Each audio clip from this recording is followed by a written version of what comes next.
Moving on here, I'm going to pass it off to BiteSwipe. BiteSwipe has solved a problem that we are all familiar with, wanting to eat and wanting to eat good food.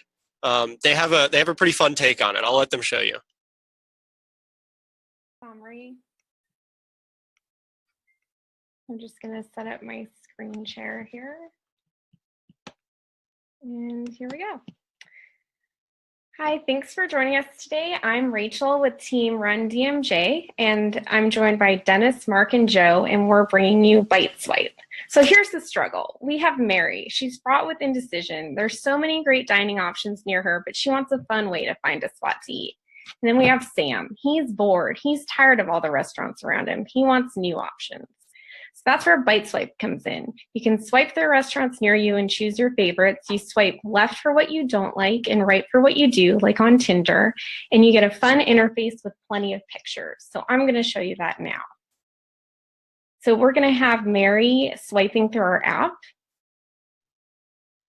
and she can click on one to get more information. So here she's getting restaurant information and reviews, and the pictures carousel across the top. And you can see here as she's swiping, her results are accruing in the top right. So she can go and check those out, delete what she doesn't like, then go look at the map. And she can click on a pin here to get more information about that restaurant. And we also want to highlight you can click the Yelp button to go right to the Yelp listing in your browser. So with that, I want to bring in Dennis to talk to you about how we built this in React Native. Thanks, Rachel. So we decided to build this app using React Native since React Native lets us build a mobile application using the skills that we learned here at Fullstack.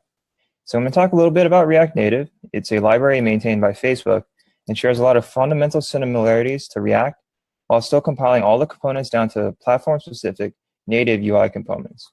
And so the couple differences that we noticed during our work was that React Native has its own set of components as opposed to divs, we have views, and styling is a lot different.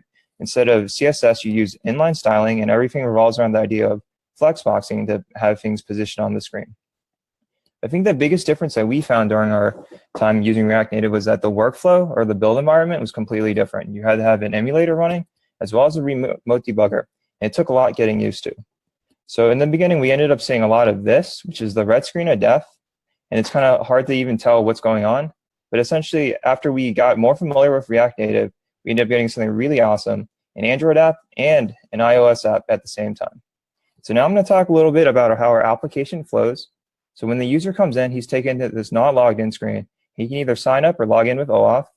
After that, he transitions to our main BiteSwipe screen, which has swipe view as well as results. And we actually end up persisting the user's information into local storage so that when he returns to the app, everything is exactly how he left it. And so from this screen on, we can also move to other screens. So the main navigation that we can do is to go to a single restaurant page that has tabs as well as a Yelp page and search settings, which has categories and additional categories. Now I'm going to bring in Mark to talk more about UX design. Thanks, Dennis. So our team was really excited to build a mobile app because we knew that we could build one that would be attractive and intuitive to navigate and fun to play with. So we spent a lot of time up front talking about some of our designs and some of our layouts. We talked about what information exactly does the user need on this screen, because we want to give them enough information that they can make this very important decision without overwhelming them with too much stuff. So we spent a lot of time up front talking that through, and I'm glad that we did, because we came up with this card view, which I'm quite proud of. We actually had a lot of fun working on the styling. One of the nice things about React Native is that you can change styles and they update instantly. So that was kind of a treat to play with that. Here's another view. This is our restaurant detail view. So as I said, we had a lot of fun working through the layouts and making it fun to use. So here's a little bit about our architecture. Our story starts with Mary, who is hungry and doesn't know where to eat. So she's going to get out her phone. She's still logged in. And she will send her location from her device to our server, which will bundle that with her saved preferences and make a request to Yelp for a list of restaurants nearby. Now, our server is acting as a proxy here because of something with the Yelp token, which I'll let Joe talk about a little bit more. But before long, Yelp will come back with our list of restaurants that are near her and fit her tastes and are currently open. It'll then be filtered and sorted based on her swiping history from our database, and finally rendered to this card view where she can have fun swiping through local restaurants. So here's Joe to talk a little bit about some of the problems we overcame.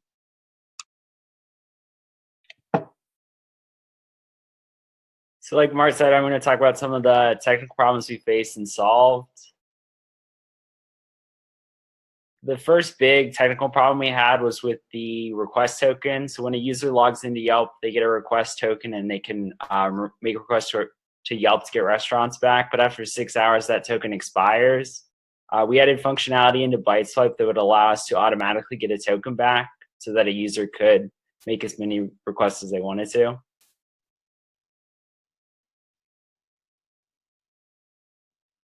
Another problem we had to deal with was with filtering. We had to design the filter setting page around the 100 different categories that Yelp gives us. So we split it into 3 different pages, and we had to manage the state between each one to be able to get it to function all as one thing. And then we hope to eventually add in a setting in BiteSwipe that'll allow friends to compare result sets. We encourage you all to check out BiteSwipe and download it at biteswipe.herokuapp.com. You can just click on the download for Android button and it'll download to any Android device you have. So thanks so much for watching, and we hope you enjoy using BiteSwipe.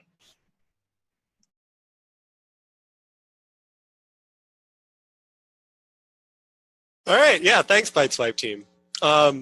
I want to say, I don't know if anybody out there right now has tried to use React Native before. I know I have, and it did not go well. I've been really impressed that this team managed to pick up React Native and make something not only working, but really awesome in like that short 2-week period building this project. Yeah, that's pretty crazy. I think, and they also tackled a problem that I've heard many people talk about. My solution to that has always been just recommending the worst place possible, then everyone will jump in with better recommendations. But now I have an app that I can download and make everyone else download to tackle this lunchtime dilemma. All right, great work, BiteSwipe.